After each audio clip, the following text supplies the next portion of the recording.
Brought to you by 1AAuto.com, your source for quality replacement parts and the best service on the internet. Hi, I'm Mike Green. I'm one of the owners of 1AAuto. I want to help you save time and money repairing and maintaining your vehicle. I'm going to use my 20+ years experience restoring and repairing cars and trucks like this to show you the correct way to install parts from 1AAuto.com. The right parts installed correctly. That's going to save you time and money. Thank you, and enjoy the video.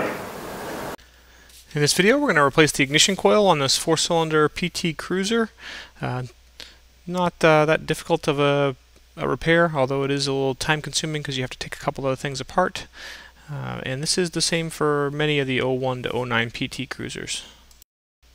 Tools you'll need are 8, 10, and 13 millimeter wrenches or sockets with a ratchet and extension, small flat blade screwdriver, and a block of wood.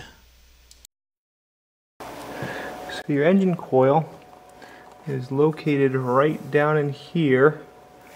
Okay, right there you can see one of the bolts right there, another bolt over there. I can't help it, but I have to give the Chrysler engineers a little bit of poop here. This is utterly ridiculous. If they had just taken this coil and moved it over into this big open spot right here, this repair would take about 5 minutes. But instead what they did is they hid it under the mid-intake manifold. So rather than just removing 4 bolts and some connections, you actually now have to remove 5 intake manifold bolts. Here, here, here, here, and here. You have to remove a 13 millimeter mounting bolt, which is right in under here, and then you have to disconnect your EGR tube, which is right back in here. Hard to see.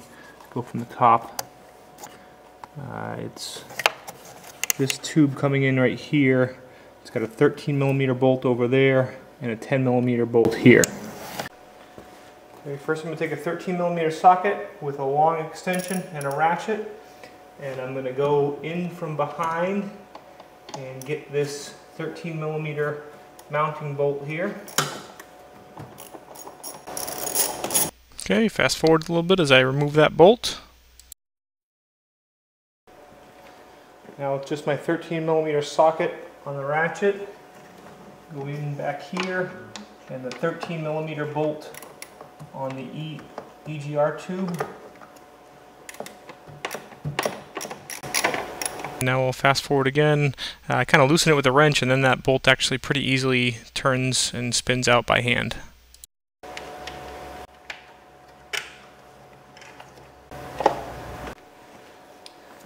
Okay, now I've got an 8 millimeter socket, and I've got an air ratchet just in the interest of speed here.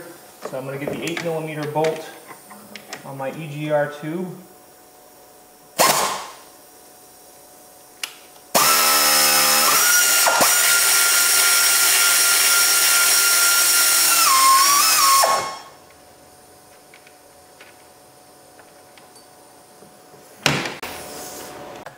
Okay, so now just so you can see, here's the part. It's just the flange for the EGR tube. You just kind of let it fall down the pipe, and then that tube is loose. Okay, back with my air ratchet, and obviously you can use just a regular ratchet. This makes it a little quicker. 8 millimeter socket and a little extension. We'll remove these manifold bolts. Okay, and we'll speed it up here again for you. No need to have to listen to that whining of the air ratchet or the repetitiveness of it. So we'll get through this quick.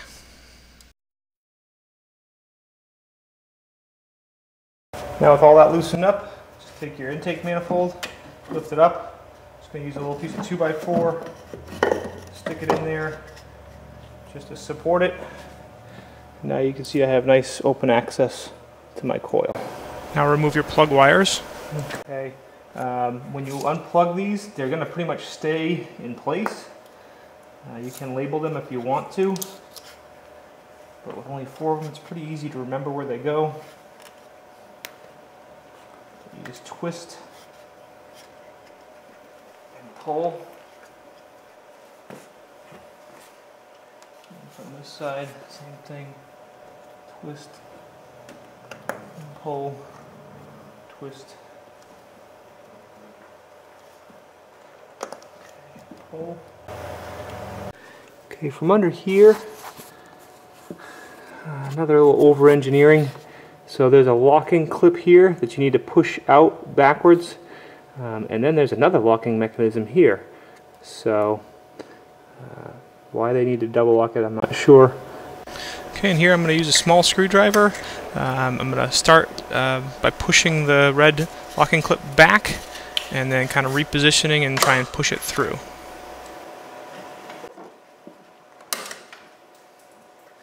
Okay, and that little red thing went flying down in there, and guess what? I'm not worried about it because not only does it have that in it, but it's got a perfectly secure lock here. You press on this tab. I'm sure it'll be difficult to get it off, of course. Okay, press on that tab and pull it off. Okay, now a 10mm socket and a ratchet, and we can get to this basically one bolt that we had to do all that work to get to. Okay, we'll speed it up here again. As you can tell, I'm getting a little exasperated about the both under-engineering and over-engineering on this vehicle. As much as my complaining is, it's really not that hard of a repair once you know how to do it. I'm going to put a nice long extension on. Okay, which allows me to pretty much go from the top for the rest of the bolts. Okay, so now we'll fast forward removing those other 3 bolts.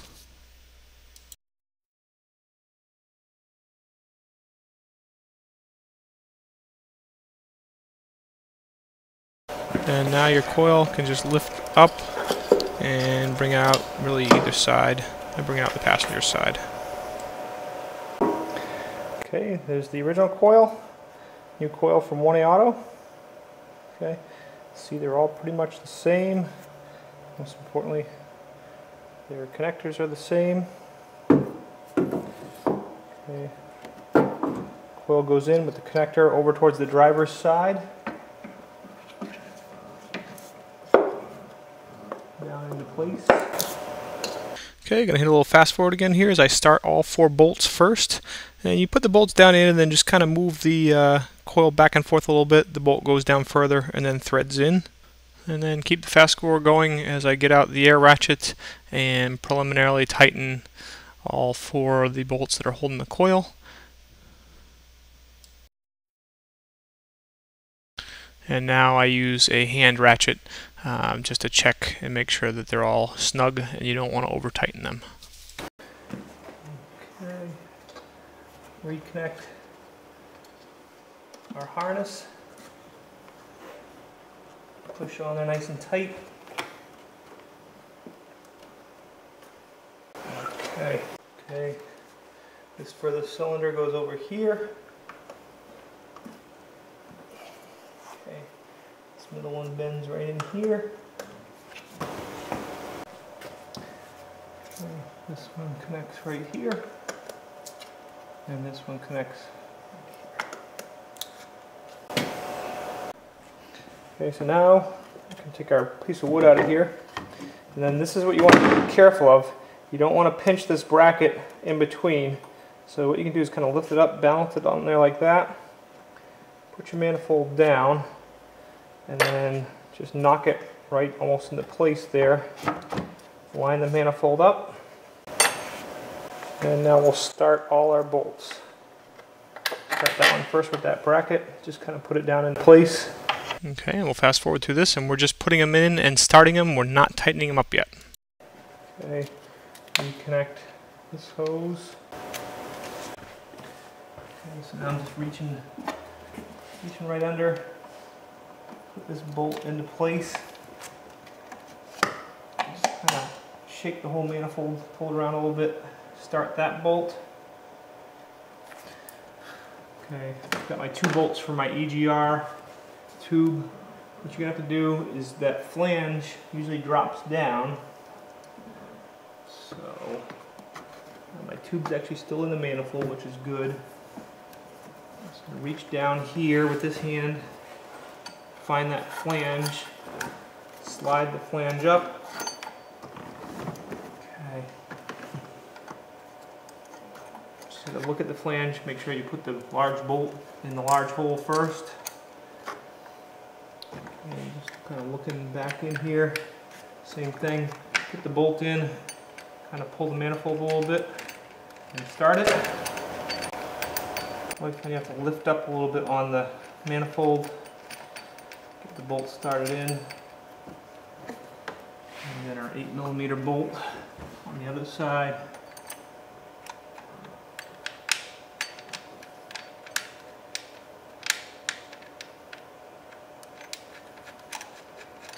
Start that in. Tighten our manifold first. Okay, we're going to speed it up as we just use our air ratchet, and we're going to tighten those bolts preliminarily. We're not going to tighten them all the way up yet.